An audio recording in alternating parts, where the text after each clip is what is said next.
일단 세포 먼저 볼게요. 세포의 정의는 생물의 몸을 구성하는 구조적인 그리고 기능적인 기본 단위를 가장 작은 단위를 우리가 세포라고 하고요. 이제 모든 생물은 세포를 이루어지죠. 근데 생물 중에 단세포 생물도 있어요. 그런 경우는 세포 하나로 된 생물도 있어요.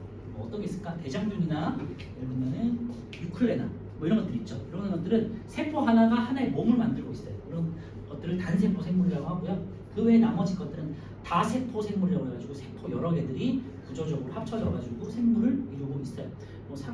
당연히 사람 같은 경우는 수조 개의 세포로 되어 있겠지. 그래서 세포가 굉장히 많이 구성되어 있다. 그리고 눈에 보이지 않을 정도, 우리가 현미경으로 관찰해야 될 정도로 작은 단위라고 생각하시면 되고, 세포의 특징에 대해서 간단히 보면요. 여러분도 잘 알겠지만 세포의 크기와 모양, 생물 종류에 따라 달라요. 그래서 식물 세포라든지 뭐 동물 세포 같은 거 여러분들 현미경으로 한번 본 적이 있을 거예요, 그렇지? 한 5학년, 6학년 정도 되면 학교에서라든지 아니면 학원 같은 데서 실험하면서 보셨을 텐데 굉장히 달라요. 동그랗게 생긴 것도 있고 쭈글쭈글하게 생긴 것도 있고 네모나게 생긴 것도 있고요. 큰 것도 있고 작은 것도 있고 그래요. 예를 들면 달걀 같은 경우는 그게 달걀 하나가 하나의 세포예요. 굉장히 큰 거지, 그렇지? 근데 타조알 생각해봐. 타조알은 이만한 거야. 타조알은 이 세포 덩어리 하나가 이렇게 큰 거고요. 기본적으로 아까 말씀드렸지만 굉장히 눈에 보이지 않을 정도로 미세하고 현미경으로 봐야 될 정도로 작아요. 그래서 세포는 크기가 굉장히 천차만별로 차이가 나두고요. 모양도 동그랗거나 뾰족하거나 뭐 네모나거나 길쭉하거나 다 달라요. 알겠죠? 그리고 나중에 여러분들이 이제 몸에 대해서 배우는 단원이 3학년에 나오는데 신경세포 같은 경우 우리 뇌나 뭐 신경 같은 거 있죠? 척추를 구성하는 척수에서 있는 신경 같은 거를 구성하는 세포들은 이렇게 무슨 먼지털이처럼 생겼어요. 이렇게. 이게 세포 하나의 덩어리거든요. 그래서 세포의 모양이 다 다르다라는 거 오늘 배울 거고요. 아마 24페이지 아래쪽에 보면요. 신경세포라고 있죠. 그래서 이렇게 생긴 모양도 있고 그 다음에 아까 전에 제가 말씀드렸던 먼지털이처럼 생긴 모양도 있고 그래서 신경세포들이 좀 다양하게 있다는 모양 한번 보면요. 신경세포는 그렇게 막 여러 가지 형태로 있고 줄기, 뿌리 줄기 뭐 이런 식으로 나와 있고 상피세포 같은 경우는 둥글둥글하죠. 상피세포는 어떤 거냐면 우리 여기 입안에 이렇게 긁으면은 뭔가 이렇게 긁혀 나오잖아. 그렇지? 그게 상피세포인데 상피세포는 뭔가 피부를 덮고 있는 세포거든요. 그래서 현미경으로 한번 관찰해본 친구도 있을 수 있어요. 면봉 같은 걸로 여기 긁어가지고 이제 유리에다가 프레파라트에다가 표본 유리 있죠? 거기다가 발라가지고 이제 현미경으로 관찰해본 경우 혹시 있을 거야. 그러면은 이런 식으로 해가지고 약간 둥글스름하게 찌그러진 뭐 둥글스름한 감자 모양처럼 이렇게 생긴 것들이 있거든요. 이게 세포 모양이고요. 그다음에 적혈구 같은 경우는 우리가 이제 도넛 모양이라고 하는데 도넛이나 원반 모양이라고 해요. 근데 가운데가 이제 원반에다가 가운데가 움푹하게 트여 있는 움푹하게 들어가 있는 이제 모양 도넛 모양을 우리가 이제 적혈구 모양이라고 하거든요. 그리고 적혈구는 우리 피 속에서 돌아다니면서 산소를 운반해내고 이런 식으로 좀 다양하게 생겼고 그 다음에 백혈구처럼 크게 생긴 것도 있고요. 혈소판처럼 이제 길쭉하게 조그맣게 생긴 것도 우리 피 속에 돌아다니는 세포 중에 하나예요. 그래서 이런 것들은 뒤에 2학년 때 배울 거니까 참고해 주시고 어쨌건 중요한 거는 모양과 크기가 매우 다양하고 일정하지 않다라는 걸 참고해 주시면 되고요. 기본적으로 세균 같은 경우는 1에서 한 10 마이크로미터 굉장히 작은 단위예요. 마이크로라는 거는. 그리고 1 마이크로 같은 경우는 예를 들면은 10의 마이너스 6승 미터예요. 그래서 10의 6승이라는 건 100만 분의 1 미터니까 굉장히 작은 거겠지, 그치? 지난주에 나노미터는 10의 마이너스 10cm고요. 이거는 10이 10개가 있는 거예요, 그렇지?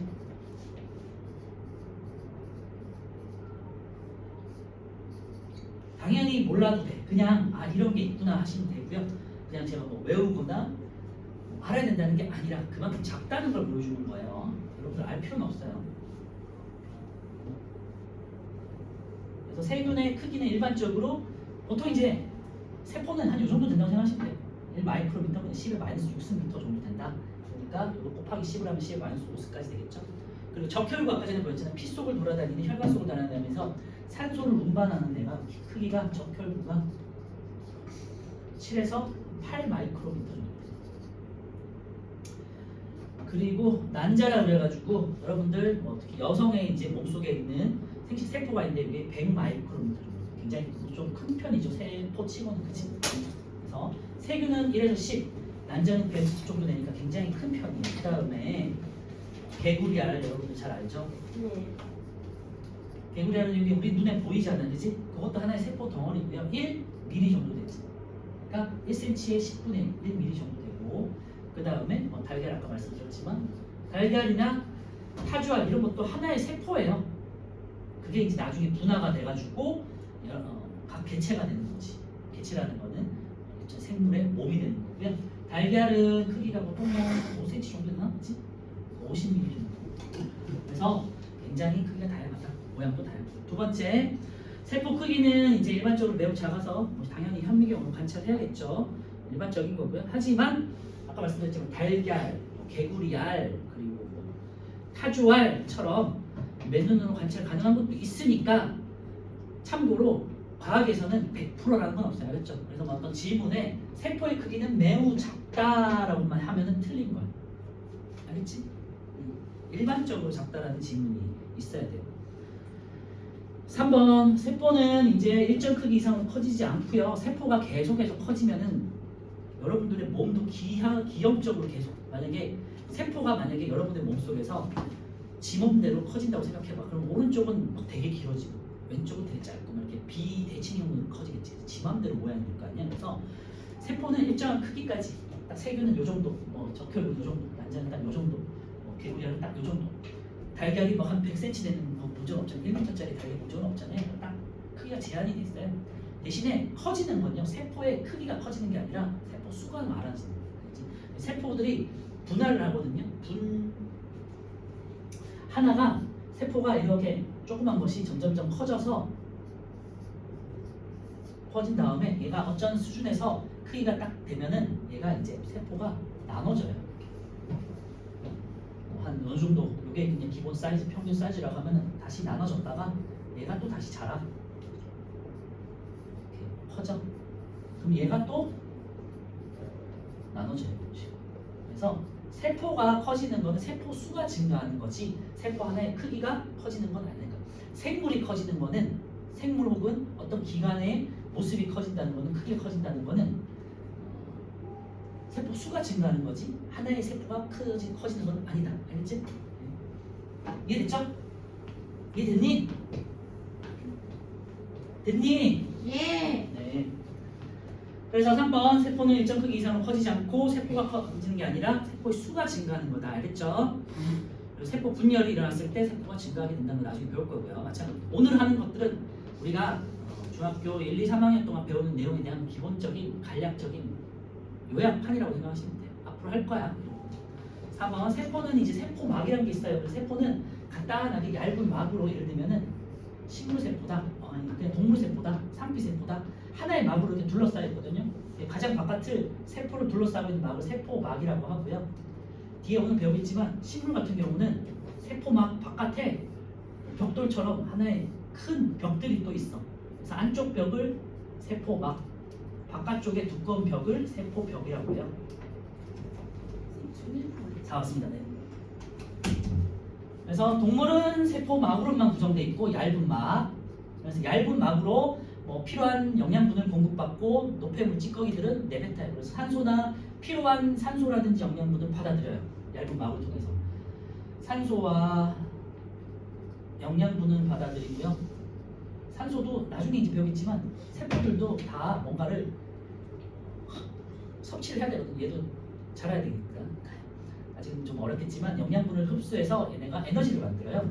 그런 과정을 거치고 또 쓰고 남은 이산화탄소라는 기체와 들어는 봤죠.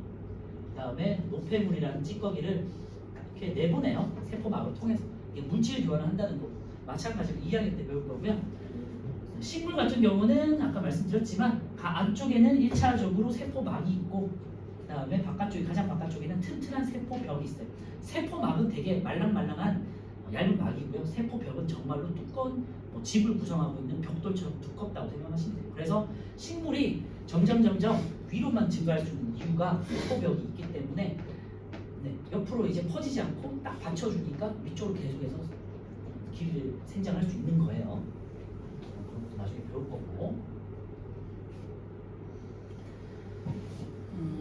그리고 마지막으로 다섯 번째는 뭐 세포는 기능이 다양한 세포들로 생물이 이루어져 있으니까 생명 활동을 유지할 수 있다는 거. 그래서 사람만 같은 경우도요, 다양한 기능을 하는 세포들이 모여서 각자의 역할을 하고 있어요. 호흡을 담당하는 세포, 뭐 어떤 뭘 호흡을 담당하는 기관, 소화를 담당하는 기관, 뭐 근육을 담당하는 기관, 각각의 구성하는 세포들 이런 식으로 구성되어 있다는 거예요. 알겠죠?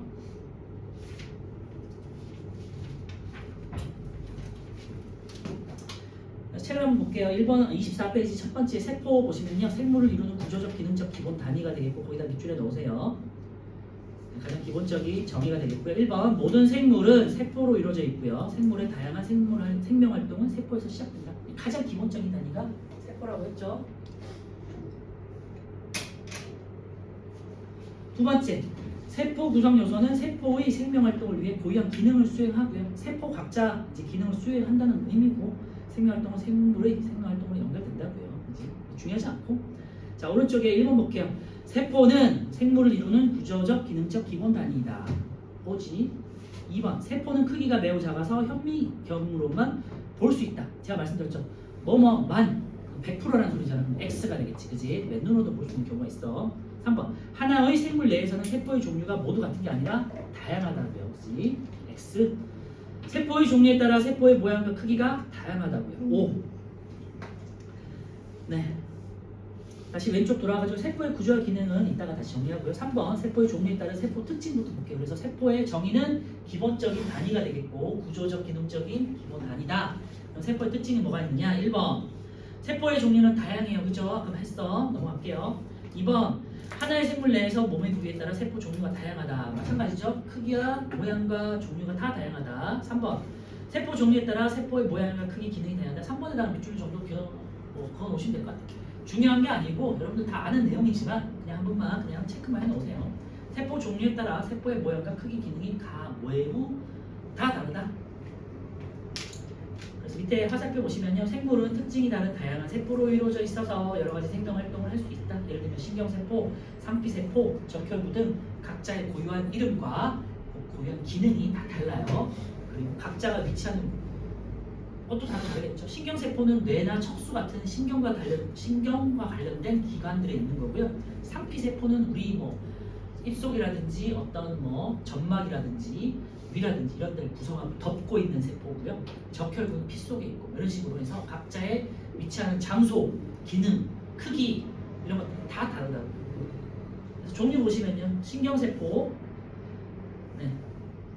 모양도 잘 보시고요. 기능끝까지는 아직은 배울 필요는 없고요. 이렇게 그냥 모양이 어느 정도 어떻게만 생겼다 정도만 그냥 보시면 돼요.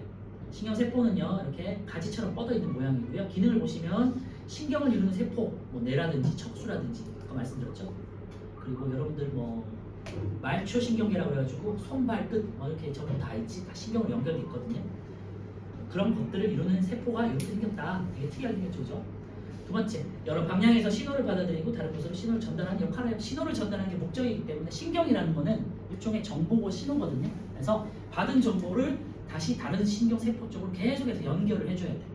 예를 들면은 이것도 3학년 때 배운 내용이기 때문에 그냥 간단히 듣기만 하세요. 예를 들면 내가 뭔가를 만졌어. 그런데 뾰족해. 따가워.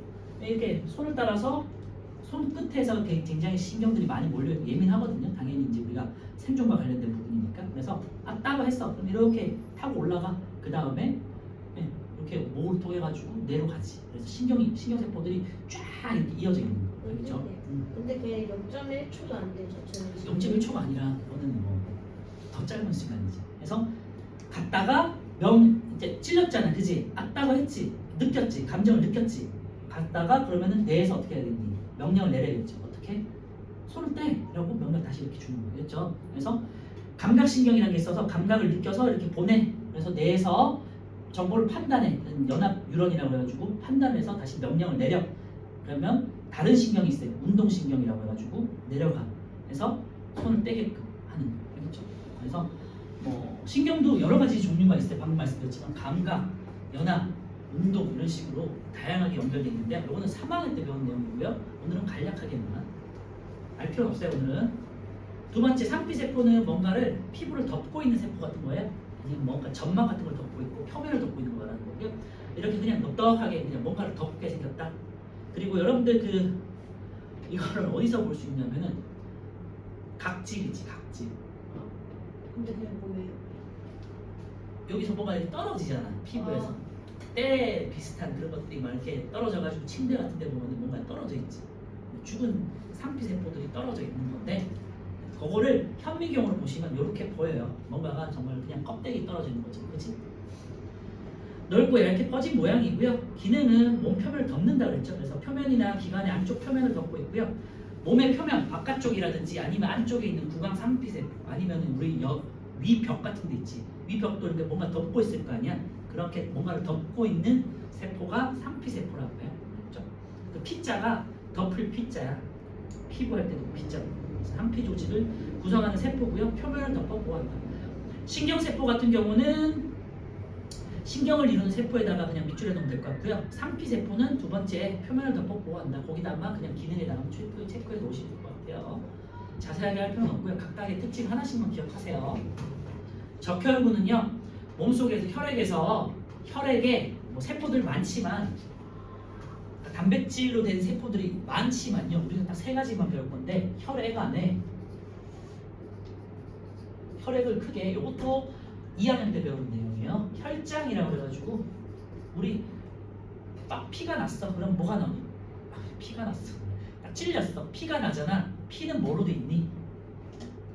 결국 물로 돼 있잖아, 그렇지? 네, 70%가 물이 혈장이 물 성분이에요. 70%. 그리고 여기에 뭐 여러 가지 단백질 성분들이 있는 거예요. 알부민이라든지 여러 가지 특정 기능을 하는 성분이 있고요. 혈구라고 해가지고 이 혈구가 피에 있는 세포 성분이에요. 세포. 그래서 혈구에 세 가지가 있는데 적혈구, 백혈구, 혈소판 세 가지가 있고요. 적혈구는 이게 여러분들 한자 배우는 친구 있겠지만 있을 텐데 적자가 무슨 적자니? 붉을자? 붉을적이에요. 빨간색이에요. 그리고 백혈구는 흰색이야, 그지?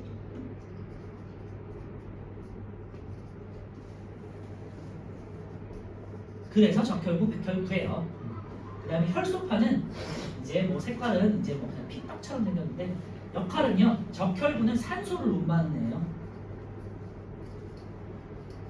피가 왜 빨갛게 보이느냐? 적혈구가 많아서예요. 적혈구가 우리 몸에 많은 이유는 뭘까? 이름 아니에요. 네, 세포 세 가지 중에 가장 많거든요. 왜? 산소를 운반해야 되니까, 그치? 그래서 적혈구가 많고 그래서 피가 빨갛게 보이는 이유예요. 알겠죠? 적혈구가 빨갛게 보이는 이유는 그 안에 철이 많아서인데 몰라도 돼요. 나중에 보시고. 백혈구는 흰색인데 얘는 면역작용을 해요. 그냥 오늘은 그냥 교양으로 상식으로 그냥 듣고 마는 거지 외우는 거 아니에요. 2학년 따는 거니까. 네. 그런데 막 꼭 체하거나 그러면 엄마가 손 묶으면서 바늘로 찌르면서 피가 꺼멓잖니 하는데 그거는 네, 그거 이제 체해가지고 피가 뭐랄까 소화가 잘 안 되다 보니까 안 좋은 피가 나오는 거잖아요, 그렇지? 그래서 약간 까맣게 보이는 거고요. 참고로 뭐랄까 동맥이라고 그래가지고 막 심장에서 나오는 혈액 있지. 걔네는 완전 빨간애요, 순 빨간애. 그런 애들은 근데 여러분들 이렇게 딱 뭐가 찔려서 나오는 게 아니라 여러분들 팔을 쫙 잘렸을 때 가운데 이 팔 중심부에서 동맥은 중요한 혈액이기 때문에 팔 예를 들면 뭐 어디 크게 다쳤다, 잘리거나 뭐 이렇게 꺾이거나 했을 때 뭐 피가 나오잖아. 그런 피는 빨개. 그런데 뭐 찔렸을 때 나오는 피는요 정맥혈이라고 해가지고 산소를 주고 이산화탄소를 받은 혈이야. 그러니까 산소가 부족해. 그래서 일종의 쓰고 남은 찌꺼기들 섞여 있는 거기 때문에 좀 약간 까무잡잡하게 보이는 거예요. 그렇죠? 그래서 여러분들 그 찔려서 나오는 피는 그냥 정맥혈이고 그렇게 안 중요한 건 아니지만 어쨌건 목숨에 중요한 건 아니잖아요, 그치? 팔이 크게 상했다, 어디에 다쳤다 그럴 때는 피가 막 뿜어져 나오잖아요. 그러면 그 피는 정말로 산소를 포함하는 피이기 때문에 여러분들이 목수가 지켜내. 그래서 뭐 찔렸다고 우리가 병원 가진 않지만 그런데 만약에 뭐 어디가 잘리거나 어디가 꺾이거나 했을 때는 응급실에 가야 됩니다. 빨리 그 피를 수혈해야 되죠. 그죠? 그래서 피도 여러 가지가 있는데 그것도 마찬가지로 2학년 때 배울 거니까 좀만 참으세요. 그래서 적혈구는 산소를 운반하고 굉장히 많아요. 이 세 개 중에 제일 많아. 백혈구는 흰색이고 면역작용을 한다는데 면역작용은 뭐냐면 여러분들이 바이러스라든지 뭐 세균에 감염됐을 때 뭐 예를 들면 감기 걸렸어. 그지? 세균이 침투했잖아. 바이러스 침투했잖아. 그때 제일 먼저 뛰쳐나와가지고 싸우는 애들. 그 세균이나 바이러스를 잡아먹는 역할을 해야 될 거 아니야. 누군가는 너 막아야 되잖아. 그래서 얘네가 먼저 뛰어나가가지고 예를 들면은 육군이라고 생각하시면 돼요. 전쟁 갔을 때 바로 이제 누군가는 뛰어나가지고 일단은 총으로 쏴야 되잖아요. 그치? 막아야 되잖아요. 그래서 몸빵하는 애들. 그 다음에 얘네가 1차적으로 이제 면역작용을 하고 그 다음에 감기가 한 7일 정도 유지되거든요. 그때 7일 정도 지나면은 감기가 낫는 이유가 얘네가 처음에 1차적으로 세균하고 막 싸워, 바이러스하고 싸워. 그리고 그 싸우는 동안에 몸에서 이제 2차 면역작용을 해가지고 다른 얘네가 이제 더 특수부대 같은 애들 부르는 거야. 더 잘 싸우는 애들 있죠? 더 잘 싸우는 애들을 불러가지고 이제 합세해가지고 더 같이 싸우는 그거를 이제 2차 면역 작용 되기 전에 먼저 세균하고 싸우는 역할을 백혈구가 하는 거죠. 1차적으로 먼저 싸우는 애들. 그래서 최전방에서 그냥 보병 역할을 하는 애들이라고 생각하시면 되고 얘네 특징은 제일 커. 혈소판은요 뭐냐면 아까 전에 말씀드렸지만 뭐가 딱 뭐가 찔렸어 아니면 긁혔어 그럼 피가 나잖아. 그런데 조금만 지나면은 이렇게 피가 멎잖아요. 그죠? 네, 딱지가 생기잖아. 그래서 피를 응고시키는 역할을 해요. 응고라는 건 피를 단단하게 만들어주는 거고 얘가 만약에 피부가 이렇게 있는데 여기가 딱 구멍이 났어. 그러면은 예를 들면 댐이라고 생각해. 댐에 물이 새. 그럼 뭔가 일단 기본적으로 막아줘야 되잖아. 그치? 그래서 요 펼소판들이 약간 이렇게 길쭉하게 생겼거든요. 이렇게 얘가 가가지고 이렇게 막아주는 거예요. 얘가 굳어지면은 이제 여러분들 알고 있는 딱지, 피떡 이렇게 딱지 생기잖아. 그치? 그게 혈소판들 때문에 생기는 거예요. 그래서 얘는 응고작용을 하고요. 특징은 가장 작다. 적을 수가 있는가? 아니다. 작다는 이거지. 네. 그죠? 크기가 작다. 이런 특징들이 있는데 마찬가지로 오늘 그냥 상식으로만 생각하세요.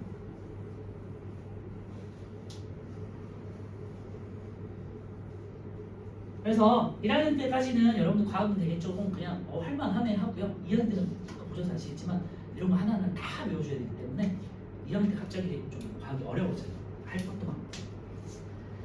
자, 그래서 적혈구의 특징은 가운데가 오목한 원반 모양이다. 그냥 모양만 한번 기억해 두시고요. 도너츠처럼 생겼어요. 왼쪽에 보시면 찹쌀 도너츠 있지? 그것처럼 생겼고요.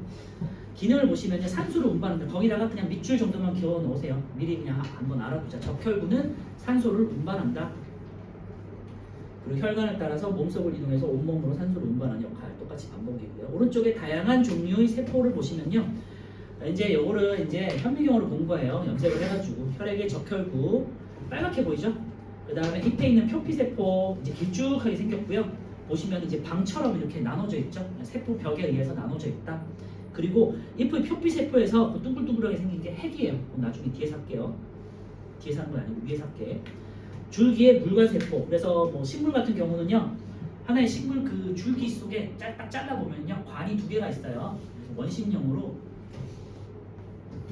요거를 이제 가로를 이렇게 딱 자른 거야. 그러면요. 안쪽에 물관이 있고요. 물이 이동하는 길이에요. 물관이라는 거는 뿌리에서 물이 흡수돼가지고 위로 쭉 올려야 되잖아요. 그치? 그런 거 나중에 배울 거고 어쨌건 물관이 있고요. 바깥쪽 관에 또 있어. 바깥쪽에 체관이라고 그래가지고 이제 1학년 때 이제 광합성을 배우는데 광합성을 통해 가지고 잎에서 영양분을 만들어요. 포도당 같은 영양분을 만들어요.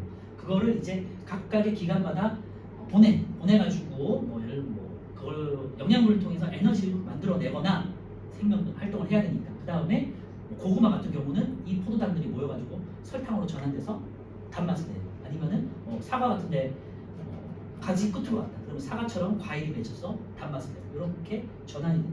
체간은 영양분이고요. 잠깐만, 물과는 물이고요. 그래서 이동하는 통로예요. 그래서 식물은 이동하는 통로가 두 개가 있다. 네. 그러면은 막 먹다 보면은 단 사과도 있고 안 단 사과도 있는데 안 단 사과는 영양이 별로 없는. 영양이 별로 없는 게 아니라 그 이렇게 포도당이 그 단 성분이 불규칙하게 있는 거지. 그래서 일부러 달게 하려고 하는 방법도 있는데요. 이거는 나중에 배우고. 네, 그 다음에 잎에 있는 입실세포, 잎살세포는요, 잎을 구성하고 있는 그냥 조직이다 생각하시면 되고, 뇌신경세포 이런 식으로 해서 뭐 그물망처럼 연결돼 있죠. 왜? 정보를 하나라도 놓치면 안 되잖아, 그지? 그래서 그물처럼 퍼져 있어. 그리고 작은 창자에 있는 상피세포, 작은 창자라고 해가지고 우리 몸에 위에서 연결되는 부분이 창자인데요, 소장. 이 소장 같은 경우는 이렇게 소장이 한 10m가 돼요. 그래서 쉽게 생각하면 여러분 순대 있죠? 그런 모양처럼 이렇게 둘둘둘 말려있단 말이에요.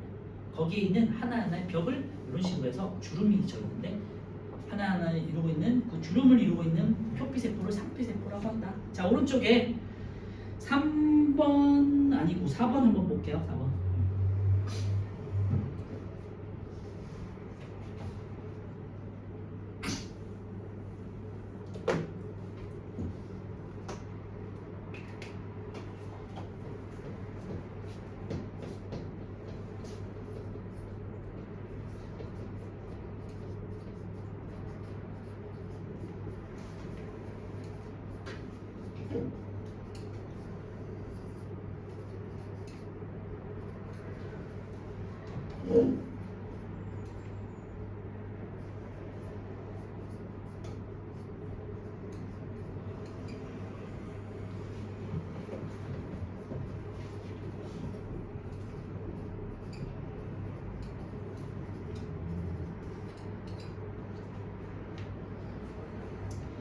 자, 4번에 다 아는 거니까 1번 같은 경우는 나뭇가지처럼 기억이 되겠고요. 2번은 상피세포고 디귿되겠죠? 넓게 퍼져 있고 표면을 덮는다. 3번은 적혈구고요. 원반 모형이고 도너츠 모형이구나. 그다음에 산소로 운반하는 역할을 한다. 자, 이제 왼쪽에 이제 세포의 구조와 기능을 할 건데요. 조금 부족한 내용들을 여러분들 채워주시고 제가 뭐 여기 없는 내용까지 조금 쓸 거니까 필요한 부분들 좀 메모를 해주세요.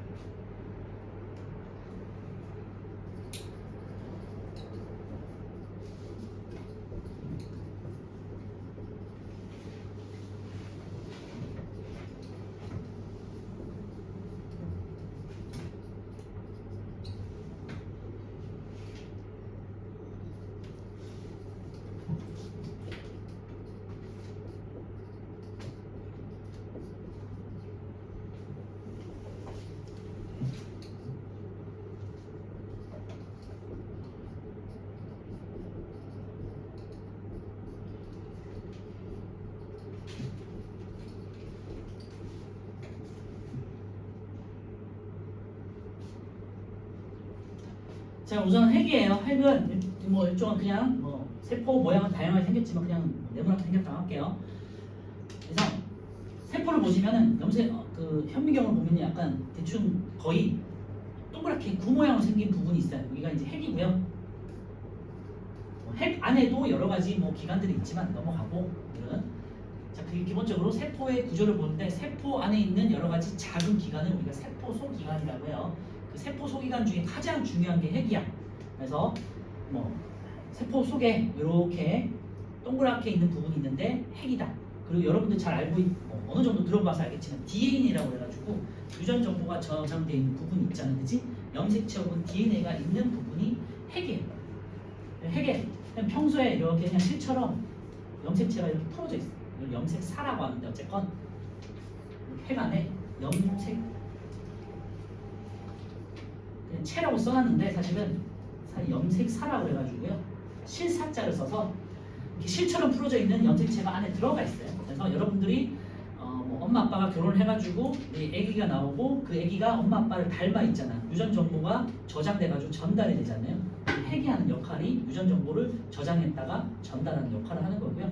각각의 세포마다 다 핵이 있어서 이 뭐 예를 들면은 소화와 관련된 세포다. 그럼 얘는 소화와 관련된 정보를 이 핵에 저장을 했다가 전달을 하는 거고요. 근육을 만드는 세포다. 그럼 얘가 이 DNA를 핵 안에 저장했다가 근육을 계속해서 만드는 거예요. 알겠죠? 그런데 얘가 만약에 생식 세포야. 예를 들면 뭐 정자와 난자다. 그러면은 정자가 가지고 있는 정보가 예를 들면 남자에 대한 그 정보들 있지. 난자 같은 경우는 여자에 대한 정보들. 그리고 엄마 아빠가 만나면은 정자 난자가 만나서 수정이 돼서 아기가 나오는데 그 아기가 엄마 아빠의 어느 정도 닮아 있잖아요. 그죠? 그런 정보들을 갖고 있는 거고 일반적인 체세포라고 해가지고 일반적인 우리 몸을 이루는 세포들은 각자의 기능을 가지고 있는 그 정보를 여기 DNA에다가 저장해 놓는 거예요. 알겠죠? 그래서 세포의 생명 활동을 조절을 하는 역할을 가장 중요한 역할을 해요. 그래서 핵이 가장 중요해요. 유전 물질인 DNA가 있고 저장했다가 평소에 뭐 세포 분열할 때 유전 물질을 이렇게 전달해 주는 역할을 하고요. 요거는 이제 조금 심화된 내용인데 우리가 아까 전에 상피세포 같은 경우는 단일막으로 돼 있고 세포도 단일막으로 돼 있다고 했잖아요. 바깥쪽이 세포막이야. 요거는 하나의 막으로 돼 있어. 자 보세요. 세포막은 단일막인데 핵막은 이중막이라고 지금 막이 두 개로 돼 있어. 왜일까? 서우야, 왜일까? 보통은 일반적으로 세포는 막이 하나라고 그랬잖아. 그런데 요 막 안에 있는 세포 안에 있는 핵은 막이 두 개로 돼 있어. 왜일까? 네. 핵이 터지면 내가 죽으니까. 가장 중요하니까 당연한 얘기예요. 세포막의 역할은요 뒤에 하겠지만 물질 교환이잖아요, 그렇지? 물질을 원활하게 교환을 해야 되니까 효율적으로 하려면 막이 하나여야 돼. 좀 얇아야 돼, 그렇지? 근데 핵은 내 정보를 갖고 있는 거잖아. 근데 얘가 막이 얇고 그냥 막이 찢어져. 그러면 되니 안 되니? 안 되죠. 네. 가장 중요한 정보를 저장하는 곳이기 때문에 가장 중요한 시설이잖아. 어떻게 보면은 네. 우리나라에서 가장 중요한 시설이라고 생각하면 돼. 예를 들면은 뭐 청와대 아니면 어떤 뭐 국방부처럼 이렇게 철통같이 보안이 필요한 곳이 있잖아요, 그죠? 그래서 핵은 이렇게 이중막으로 돼 있어요. 그런 특징이 있다는 걸 참고해 주세요. 그래서 그런 거는 없으니까 한번 써놓으면 좋을 것 같아요. 핵은 이중막으로 돼 있고요. 자, 핵막의 근데 중요한 거는 여기 사이사이에 또 구멍은 있어요. 구멍은 조그만 구멍이기 때문에 어떤 물질을 위한 거지 DNA가 갑자기 이렇게 빠져나가고 하는 그런 거 아니에요. 굉장히 작은 구멍이고 이 구멍을 통해 가지고 이제 물질 교환도 할 수는 있어요.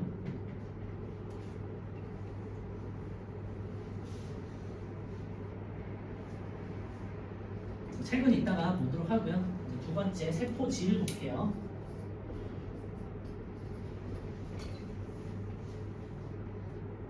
세포질은요, 요 세포 안에 있는 빈 공간들을 세포질이라고 해요. 그냥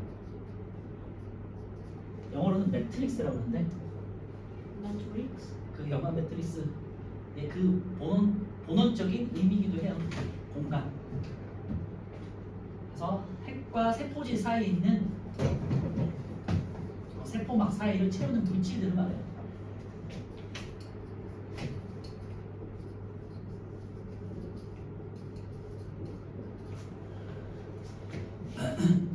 이 안에 아까 전에 말씀드렸던 세포 안에 여러 가지 세포 소기관이 담겨져 있는 공간이야. 세포 소기관이 담겨져 있고요.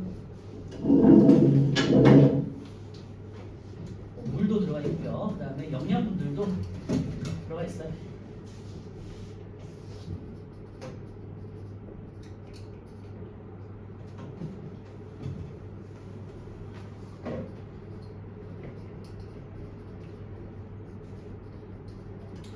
여러분들은 못 느끼지만 세포도 활동을 하거든요. 우리가 막 직접적으로 느끼는 건 아닌데 이 세포들의 여러 가지 반응들 그리고 세포가 만들어내는 에너지 때문에 여러분들이 살아 움직이는 거예요. 그래서 그렇구나 그냥 생각하시면 될 것 같고 오늘은 생명 활동이 그 세포 단위에서도 이루어지고 그 세포 단위에서 이루어지는 생명 활동이 모아져서 내 팔이 움직이고 내 눈이 커지고 코가 벌렁벌렁 거리고 하는 거다라고 해주시면 필요한 선생님. 네. 근데 그러면은 눈알도 세포로 이루어져 있는 거예요? 그럼요. 다 세포예요, 다 세포. 자, 그래서 세포질은 그렇게 중요하진 않아요. 근데 어쨌건 이 세포라는 공간을 채우고 있는 물질이 세포질이다. 생각해 주시면 돼요. 세포질. 그 다음에 세 번째 세포막. 마찬가지로 그렇게 중요하진 않아요. 세포로 둘러싸이고 있는 얇은 막이고 주 기능은 물질 교환이다. 그지?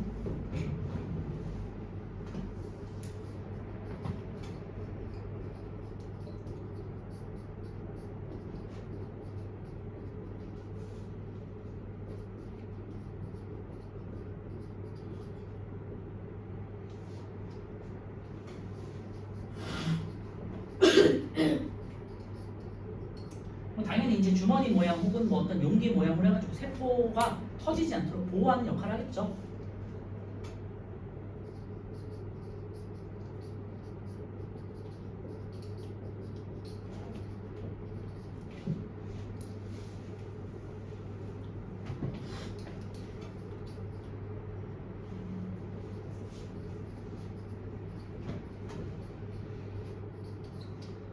물질 출입을 조절하는 역할을 하는데 여기 사이사이에 여기 구멍이 다 있어서 크기가 작은 애들은 이렇게 들어오기도 하고요. 그 구멍을 통과 못하는 애들도 있거든요. 그런 애들은 여기 어떤 이제 문처럼 생긴 게 있어요. 그래서 얘가 움직여가지고 어떤 특정 물질이 들어왔다가 나갔다를 조절도 해요. 그래서 생각보다 세포라는 애는 되게 미세하게 여러 가지 작용들을 하고 있어요. 그래서 지가 알아서 막 문도 열었다가 닫혔다가 하고요. 그다음에 빈 공간으로는 물 같은 것도 쑥 들어왔다가 내보내기도 하고. 그래서 자기가 알아서 조절한다. 우리가 모르는 새에. 그래서 세포질은 뭔가를 채우는 물질이다. 세포막은 둘러싸고 있는 막이고 가장 중요한 역할을 아까 말씀드렸지만요. 물질 교환을 한다. 물질 출입을 조절한다. 이게 가장 중요해요. 그리고 네 번째 이제 마이토콘드리아라고 있는데요. 한번 볼게요.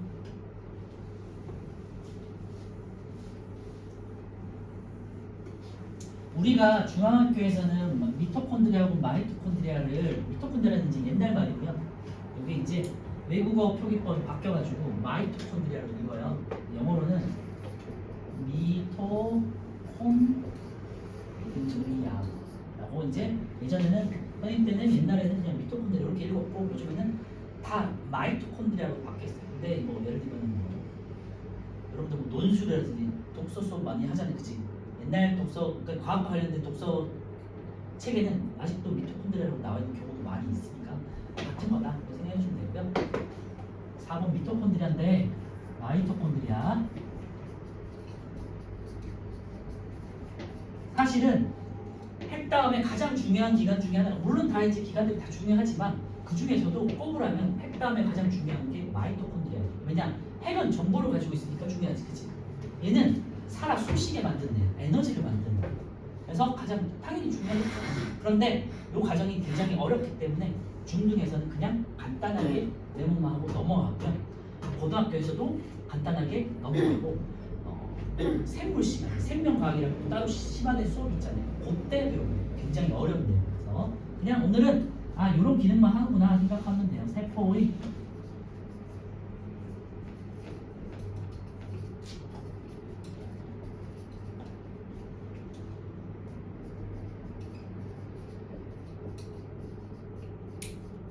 이 에너지 이름을 ATP라고 해요.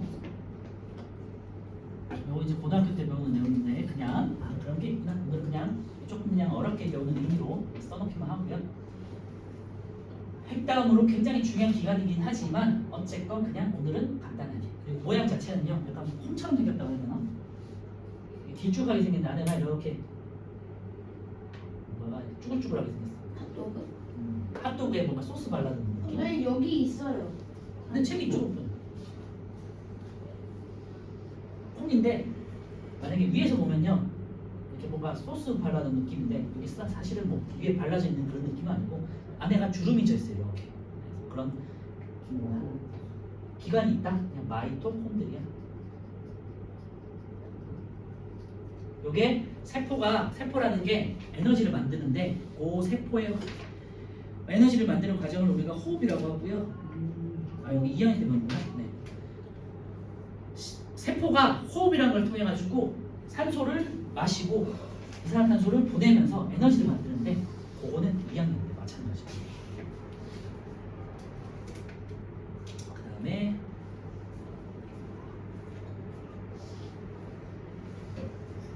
책에는 제일 마지막에 있는 건데요. 엽록체.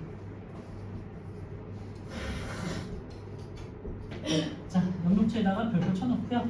여러분들한테는 엽록체가 굉장히 중요하고 2학년 때 말씀드렸지만 식물이 광합성을 하거든요. 광합성 들어봤니? 광합성이라는 건 식물 스스로 영양분을 만들어내잖아. 그 과정을 하는 데가 엽록체예요. 그래서 마이토콘드리아는 에너지를 만드니까 중요한 거고 엽록체는 영양분을 스스로 만들어내는 거니까 중요해요. 하지만 말씀드렸지만 광합성을 하는 기관인데 사람한테 있을까 없을까? 없지. 동물한테는 없어요. 동물은 광합성 못하잖아요. 그죠? 그래서 식물에만 있는 기관이에요.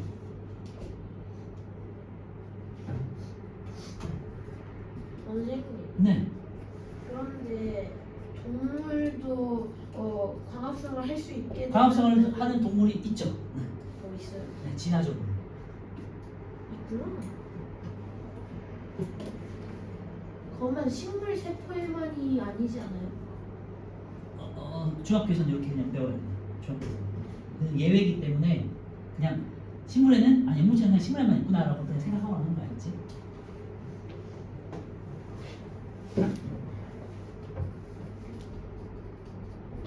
그런데 뭐 예를 들면 뭐 영재학교라든지 과거 같은 이제 하다 보면은 면접 같은 거 준비하잖아요. 이런 질문이 주어져. 어떤 동물이 광합성하는 동물이 나와. 그럼 걔는 뭐 때문일까?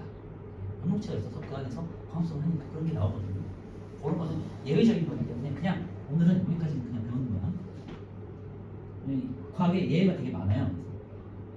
특히 생물이. 생물은 우리가 찾아낸 생물이 아직도 굉장히 많아. 그치? 심해 같은 경우는 탐사 자체가 안 돼 있기 때문에 거의 못 찾아낸 생물이 되게 많아요. 엽록소는 이제 녹색이고요. 여러분들 잎이 파랗게 보이는 이유가 엽록소가 초록색이기 때문에. 아까 전에 적혈구가 빨간색이고 적혈구가 많기 때문에 피가 빨갛다고 그랬잖아. 마찬가지로 잎이 파랗게 초록색으로 보이는 이유가 엽록소가 많고 초록색이기 때문에. 왜 엽록소가 많겠니? 왜냐하면 그래야지 훨씬 과학성을 잘할 수 있어요. 응, 맞아. 이유가 뭐랬어? 영양분을 만든다 그랬잖아. 식물은 돌아다니는 애가 아니잖아요. 영양분을 섭취할 수 있는 애가 아니기 때문에 스스로 만들어내야 되잖아. 그러니까 진화적으로 엽록체가 많을 수밖에 없어요. 엽록체가 많고 이 엽록체 안에 엽록소라는 또 조그만 기관이 있는 거예요. 이 엽록체가 초록색이고요. 엽록소의 기능은 빛 흡수예요. 이 빛을 이용해 가지고 엽록체가 광합성을 하는 거예요. 간단하게 말해줄게요. 이산화탄소와 물을 이용해 가지고 식물이 이게 광합성이에요. 네. 이산화탄소와 물을 이산화탄소는 기체죠. 물을 이용해 가지고요. 그 다음에 태양 빛으로 뭐를 만들어내냐면 영양분. 이게 포도당이에요. 영양분과 산소를 만들어내거든요. 식물이 산소를 내뱉으니까 여러분들이 숨을 쉴 수 있는 거예요. 그지? 태초에 생물들은 광합성을 하지 않았기 때문에 당연히 산소가 지구에 없었어. 그런데 어느 순간에 진화를 하면서 광합성을 하는 생물이 생겼어요. 그래서 남세균이라고 해가지고 식물의 조상이 되는 애가 얘가 바다에서 조류 같은 데요. 이렇게 파랗게 생긴 조류의 조상되는 애요. 그래서 그런 세균 중에 광합성하는 애가 생긴 거야, 진화적으로. 그래서 스스로 양분을 만들어낸 거야. 그러면서 얘가 어떻게 되니? 산소를 내뿜겠지. O2가 산소야. 그러니까 대기 중에 산소가 이제 쌓이겠죠. 그러면서 산소를 호흡을 하는 동물들이 나타나기 시작한 거예요, 진화적으로. 알겠죠? 그래서 이 광합성이라는 게 지구의 역사에서 굉장히 중요한 애예요. 그런데 이 빛을 흡수하는 게 엽록체가 아니라 엽록체 안에 있는 엽록소예요. 이 엽록소가 빛을 흡수하면 그 안에서 엽록체가 이 과정을 하는 거예요. 복잡하죠? 넘어갈게요. 요거 2학년 때 배워요.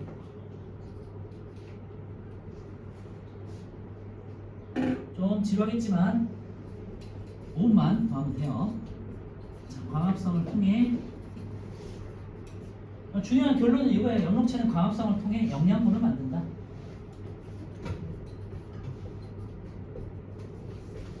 이 영양분의 이름은 포도당이라고 하고요. 포도나 양파 같은 데 많은 그 당이 포도당이야. 그래서 단맛이 나는. 포도당 캔디 있잖아요. 응. 그게 왜 말했잖아. 영양분이 가장 응축된 형태가 포도당이에요. 그죠? 그래서 그리고 우리 뇌는 포도당만 섭취를 해. 그래서 포도당 캔디라든지 아니면 여러분들 뭐 수액 같은 거 맞잖아. 아파가지고 여러분들 아직 안 맞겠지만 엄마나 아빠가 아파가지고 벌써 맞았어. 수액을 맞잖아요. 수액의 성분이 포도당이에요. 영양분이에요. 바로 직접적으로 몸에 에너지를 공급할 수 있는 거예요. 그래서 이 포도당을 가지고 에너지를 만들어내거든요. 그래서 수액 같은 데 포도당이 들어있는 거예요. 아까 말씀드렸지만 이 산소를 발생시키는 기관이 엽록체예요. 그래서 중요한 기관이 되겠죠. 이 산소를 가지고 우리는 호흡을 하는 거예요. 자, 그래서 다 했어요. 이제 세포벽 세포벽은 식물에만 있는 거니까 그렇게 중요하지 않겠죠. 선생님 이거 외워줘야 돼요? 네. 여러분들 시험에 나와. 어, 근데 뭐 여러분 지금 시험 볼 건 아니잖아. 이게 다음 시험에 나온다고 하시는 거 아니었어요? 아 오늘? 네. 오늘은 뒤쪽에 당연히 나오겠지. 당연한 거 아니야? 어제 세포막 바깥에 있고요. 간단하게 쓸게요 그냥. 두껍고 단단해요.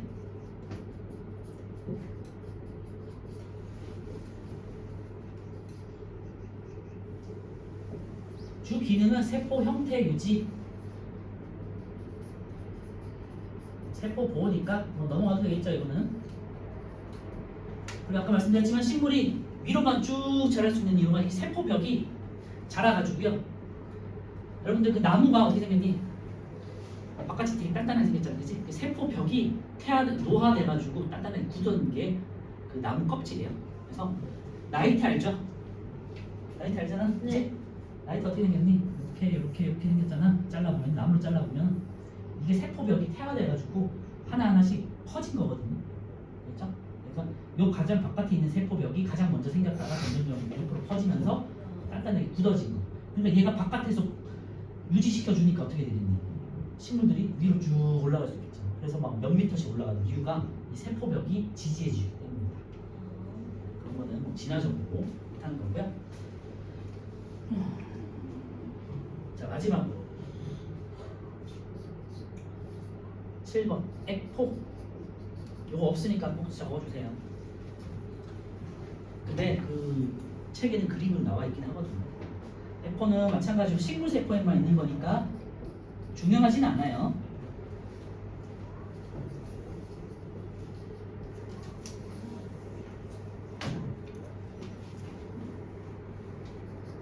노폐물과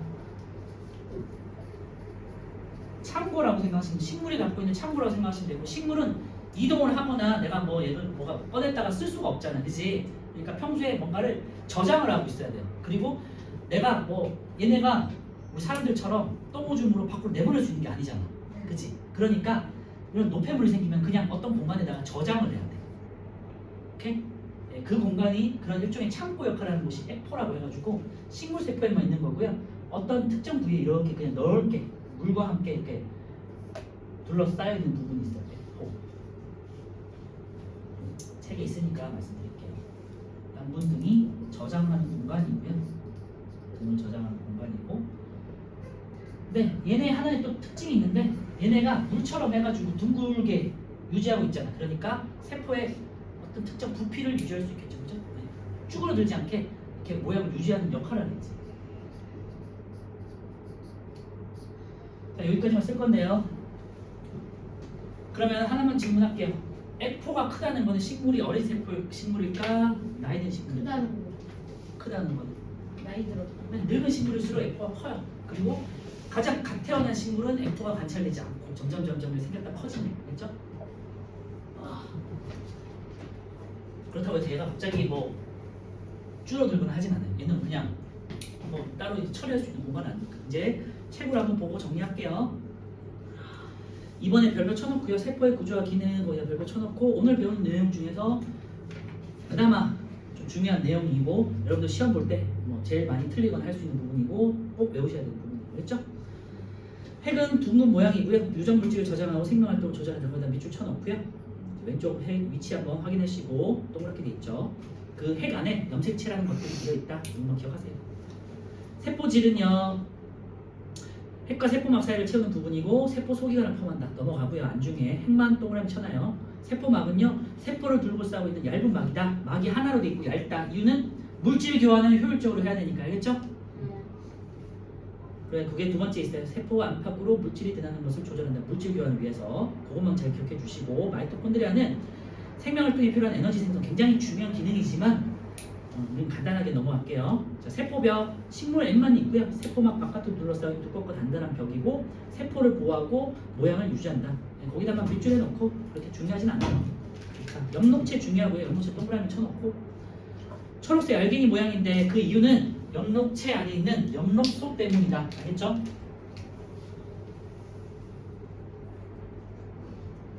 그래서 왼쪽에 그림 보시면은 엽록체 표시 한번 보세요. 이것도 마찬가지로 둥글게 생겼는데 이렇게 둥글게 생겼는데 얘는 좀 특이하게 뭐 이렇게 동전이 쌓여 있는 모양처럼 이렇게 약간 미토콘드리아하고는 좀 비슷하게 생겼으면서 좀 다르게 생겼는데 동전 같은 것들이 이렇게 막 쌓여 있어요. 이렇게. 라임? 라임? 라임 뭐야? 라임 뭐지?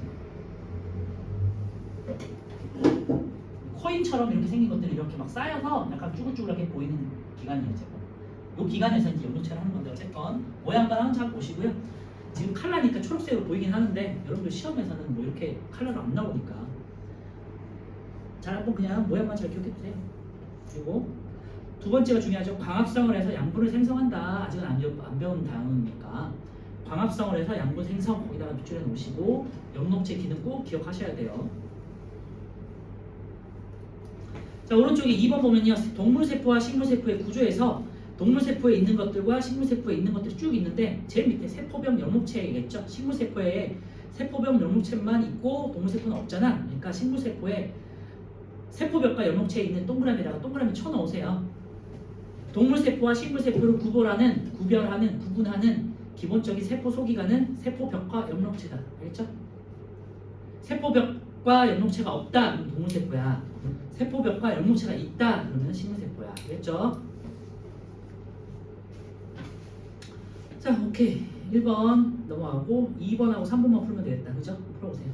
하고 쉴게요. 근데 오늘 제일 힘든 파트 넘어간 거야. 그 다음에는 어렵지 않아.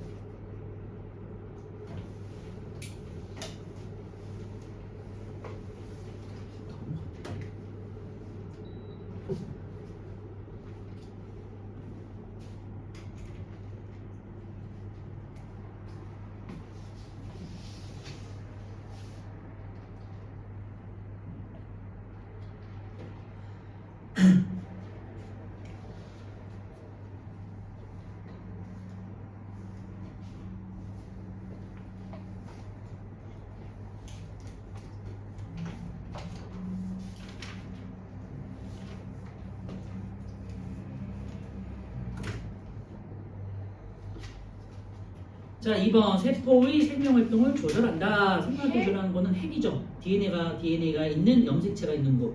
그러면 D가 되겠네.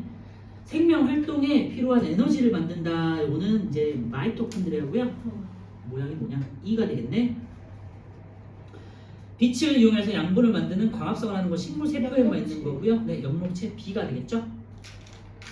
세포 안팎으로 물질이 드나는 것을 조절하는 거는 세포막이고요. 여기서는 A가 아니라 C다, 그지? 그리고 세포를 보호하고 식물세포의 모양을 일정하게 유지시킨다. 이게 A가 되겠고 세포벽이에요. 그리고 세포벽 쪽을 보면요, A 안쪽에 또 막이 하나 더 있지, 그지? 이중막으로 되어 있는 거 있죠?